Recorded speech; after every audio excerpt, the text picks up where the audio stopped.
So, GPS, how important is it? What happens when it buggers off? Oh, it's not fun. So, I was flying near this building. This building's 400 odd feet. I wasn't actually flying for this building, I was nearby.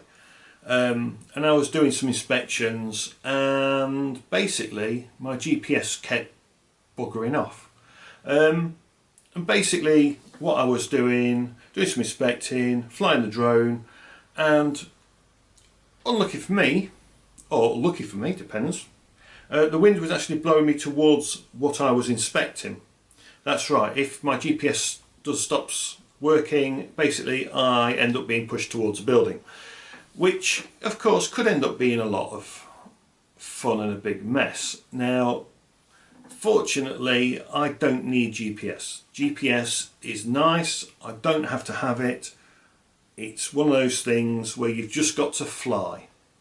So I'm flying, I notice that I'm getting a bit close to the building, I can see my GPS has now dropped out, and I'm backing her off, and I can hold my aircraft against the wind. So as the wind tries to push it in, I'm holding it back, and I just continue to do what I'm doing. My GPS comes back, and you've got to not panic. When this happens and you lose GPS, the important stuff to remember is your aircraft can still fly. Number one, your aircraft can still fly. Number two, the only thing that is now going to happen is the wind can push you about.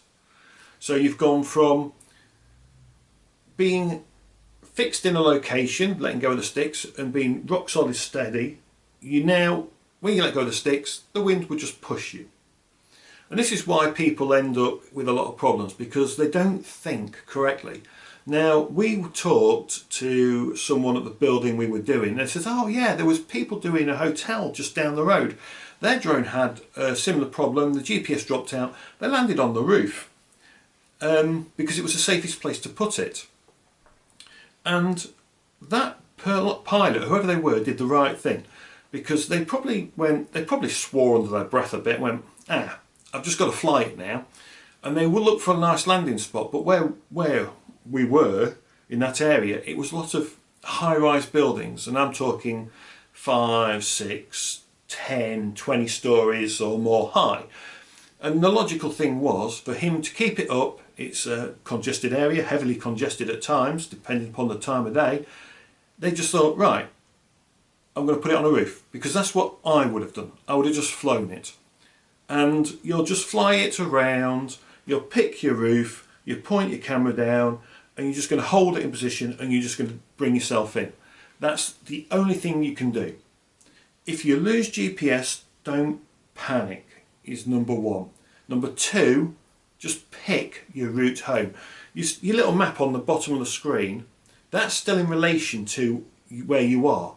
That should still give you an indicator of the direction that you're pointing. You're about to point your arrow home and just fly back.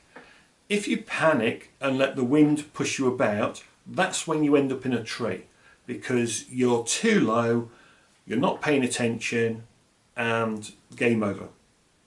So if you lose your GPS, one, don't panic. Two, the aircraft will still fly. Very important. Okay, so it's going to respond to your stick inputs. If you're flying into wind, it'll be a bit slower, but that's fine, that's not a problem. So just fly it, and fly it FPV if it helps. If you've got a spotter with you, get them to watch the aircraft, you just concentrate on the screen, look at your map, bring yourself home. It's dead simple. Honestly, it's not something you should all worry about. So you'll be able to come back, pick your point, and just concentrate on that point and bring yourself down to land. You know, if you've got a landing pad, that's great, because you can just fixate on that landing pad. So you've got it nice and big on the screen, and as you're coming down, the wind will be trying to push you about. It doesn't matter. All you concentrate is on the H in the middle of that landing pad and hit it. Smack on, you'll be fine. Your aircraft will come down, you'll have no problems, you get it back. If you don't, and you panic and you flap, you're too low, you're too near trees, chances are your aircraft is going for repairs, and it's because you just didn't fly.